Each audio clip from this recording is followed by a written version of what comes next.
Hello friends, it is I once more, Rob, here in the lair of OmnusI, here to deliver my State of the Dungeon address. This is for the play session in October 27th, 2017. The game was Werewolf the Apocalypse in the Caribbean once more. The group was mostly intact, except for the player who plays the Get Offender's Nathan. So, our group opened up with recounting the deeds from the prior time and acknowledging that Vlad, their Shadow Lord Galliard, had died. His player had made a new character, but the character was not satisfactory. He made a Get Offender's who just was not going to be able to work with the group the way he was designed. And I encouraged him to be a little bit more creative and create a character that, had his own niche. Well, he took that in an interesting direction. He chose to make a stargazer of Asian descent, a ragabash, which may help the party excuse some excesses, so that's not the worst he could have chosen, and a metis, meaning that his character is the product of the union between two werewolves, which is a big no-no in werewolf society, and he'd be one of the rare exceptions who wasn't killed when he was born. So, all of that, basically, he'd be playing a non-person, a shameful fact that the group don't like to acknowledge. So, it'll be interesting. His character right now is a bundle of stats. He doesn't have a backstory or indeed has decided much in the way of personality. His character is shy. He's going to have to do some role-playing to put that forward. And, there's some tweaking that will probably be done as we go. His character's name is Lee, and he washed up on the island while the players were deciding which ship they were going to take on the next leg of their voyage. They have two choices. They have a sloop that was abandoned under mysterious circumstances after the prior crew had attempted to beach on the isle. Their ship was taken from them and now is at the disposal of the pack. And the other ship that they arrived initially in the game on, which is a haunted wreck of a ship that has a lady's spirit bound to it rather cruelly by vampire magic. The party could use it. It's somewhat distasteful, however. Grace doesn't like it on its face for being rather vile magic. And it's enough to make almost anybody uncomfortable. The sloop, on the other hand, is nice, clean, efficient. The group can pilot it with just the pack. They don't need extra crewmen. And it can get them where they want to go quickly. So, the party discussed what they were doing. Some of the group decided that they were going to try to exorcise the haunted ship, and found out that the vampire wards that are upon it were pretty potent.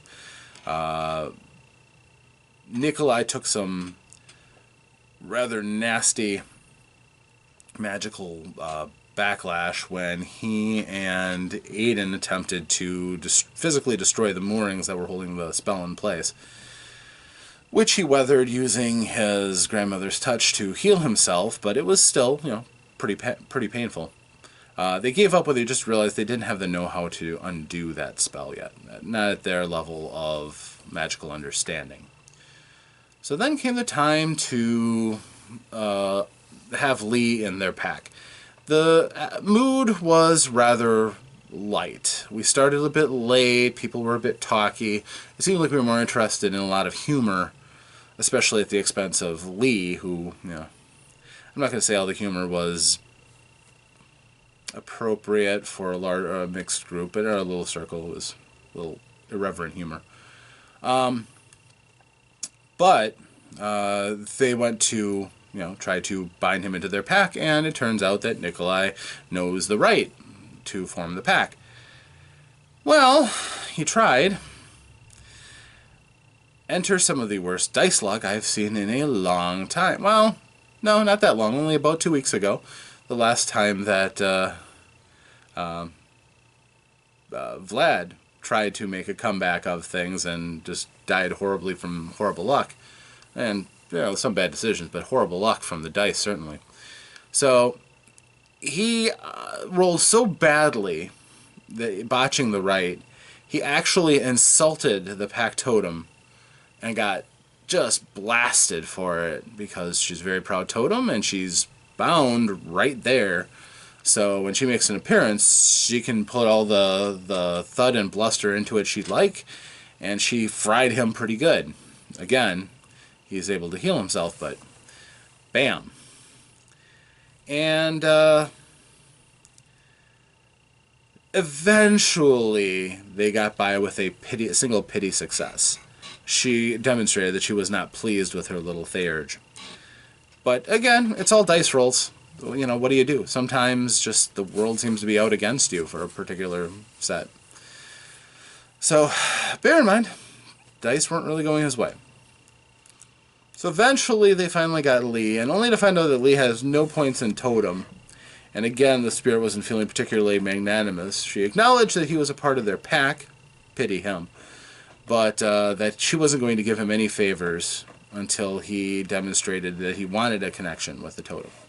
So he has to pick up a point in totem before he can get any benefit, which could be a lifesaver for the bonus points that their pool gives them to try to save themselves or be extra cool in a fight. So that's something he'll probably do pretty quickly. At any rate, they finally got him in. They finally got onto the ship. It took a long time to get to this point, but eventually they were out on the ship. The Gloriana acknowledged that they were, working together. For those who haven't seen all of my episodes, Gloriana is a potent Celestine of glory. She claims that she is the one who taught the Guru the concept of seeking glory for their own betterment. Some would say that's not a good gift, that it's something that has cost the Guru over the years, but that's what she is. She said her and her three sisters were the ones who taught them about all of the degrees the Guru have of measuring themselves for the different deeds that they have that make them famous and give them status. So they set off. For the most part, it was fairly straightforward. I still was having Nikolai roll because he's the seaman of the group. He's the navigator. He didn't get them in any great trouble. I'm not going to say his luck turned, but it wasn't bad. And eventually, they saw a pair of Spanish ships, flying Spanish flag. One was a heavy galleon, toting something, and the other one was a combat bark. Was a more maneuverable ship, lots of guns and extra armor on the sides. The pop guns that their sloop had wouldn't have done so much as bounce off this thing.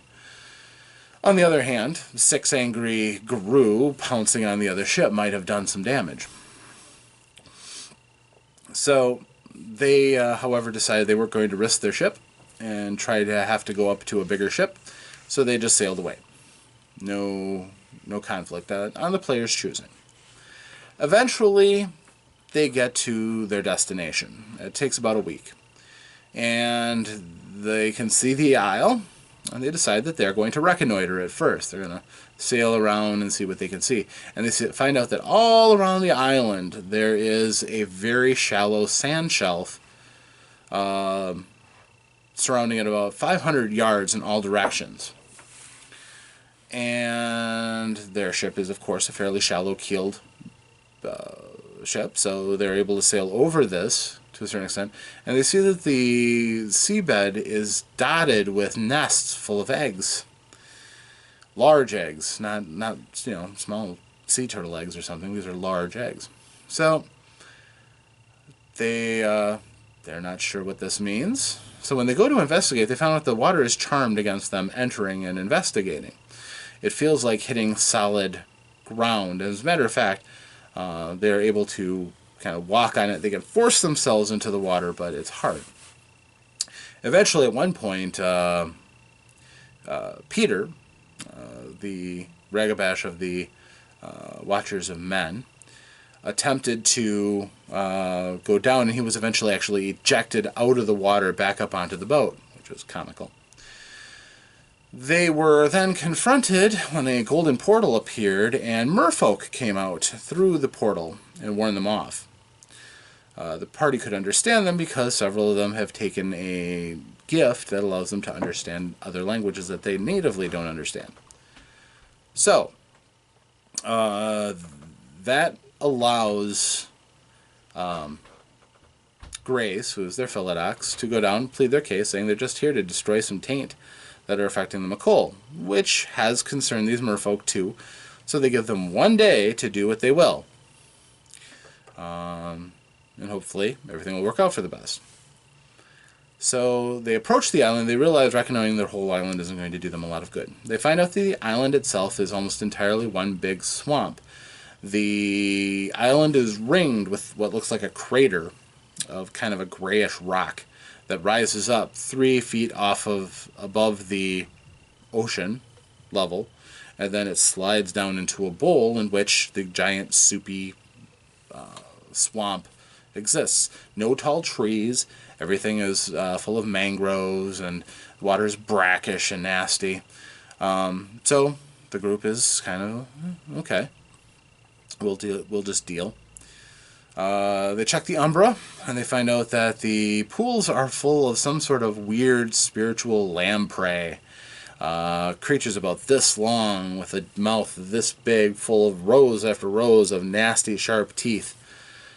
And also that their presence has not gone unnoticed. There's a huge spirit alligator with its body all black and green from different taint that's affected it, watching them. So they decide they want to go and talk to that alligator, or maybe confront it if it's an enemy. So Aiden decides he's going to go first. He puts on his Luna's armor, and he goes forward, and sure enough, all those lampreys are attracted to him. But because of the potence of the protection he's got, they all bounce off of him. So he's able to entertain the entire swarm and keep them away, while the rest of the pack can move up and talk to the alligator. Of course, this is primarily Nikolai's thing, talking to spirits. Nikolai is a little loath to do any talking because of how bad his dice have been rolling that night. But he goes forward and it's like, hey, how's it going? Bear in mind at this point, even his own familiar spirit is pretty disgusted with him for his lack of ability to talk. And he rolls again and does not roll all that well. However, at this point, the others are able to pitch in and help. And eventually, they get the alligator to see that they are there to try to get rid of the taint. The alligator is the totem spirit alligator who was looking out for these McColl, but the McColl have abandoned it. And it's not liking that. It doesn't trust the Guru. It has plenty of reason not to. But, at the same time, it really wants its children back. And it realizes that the Guru have a chance of throwing off this corruption. So it tells them that this corruption is from one of the triad, the worm, an aspect of it that's been allowed to run loose here. That they probably can't kill this thing, but they can at least try to drive it off so that its influence isn't felt in the Near Umbra and the real world, to continue to taint the generations of McColl that have served it. And it tells them where it is. So that was a good result for the group. So with that, they continue to they stealth into the island. For the most part, it goes fairly well.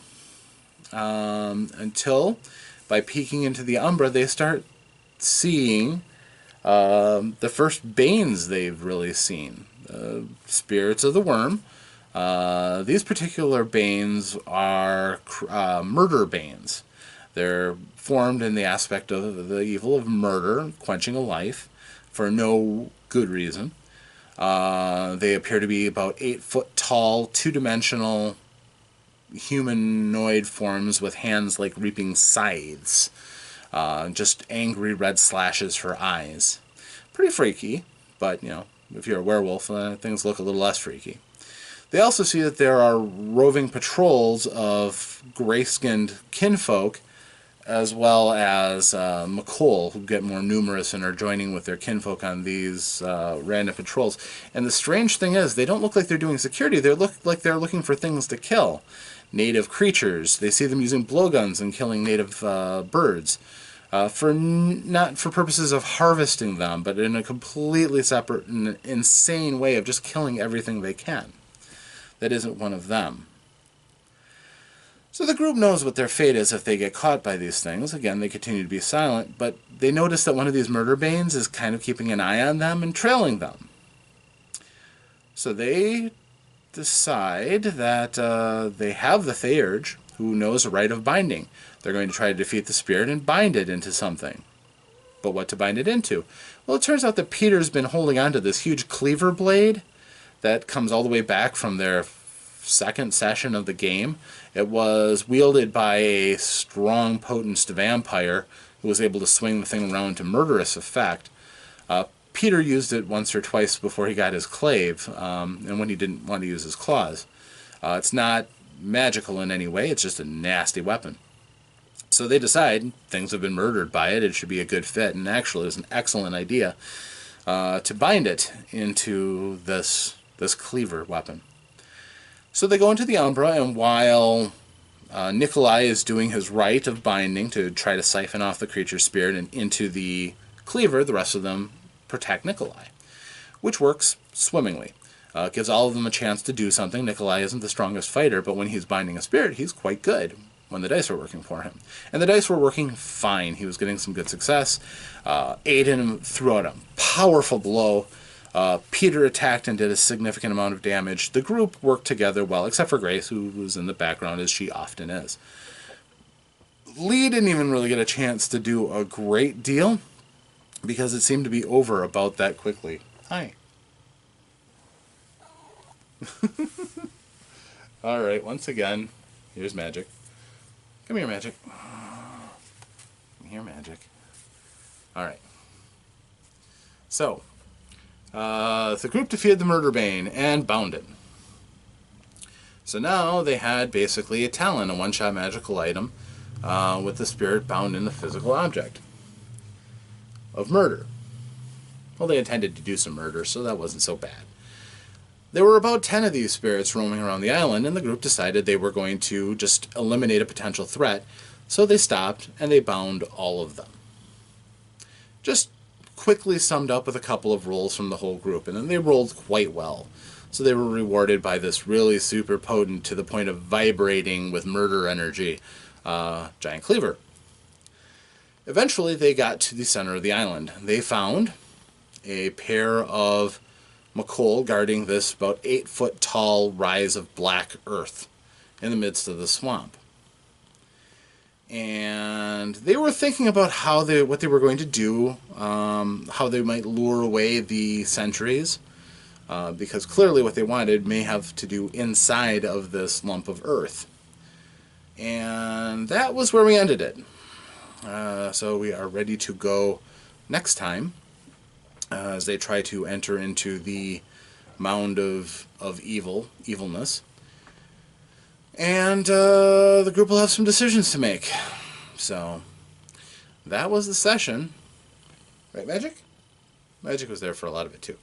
She isn't playing a character. She's mostly there for being their spiritual advisor of sorts. So, but I'm Rob, here at the Lair of OmnusI. This is Magic. Say hi, Magic. Yeah. Wishing you the best. Hope you stay tuned for the next episode. And I will see you in the Lair of OmnusI. Thank you.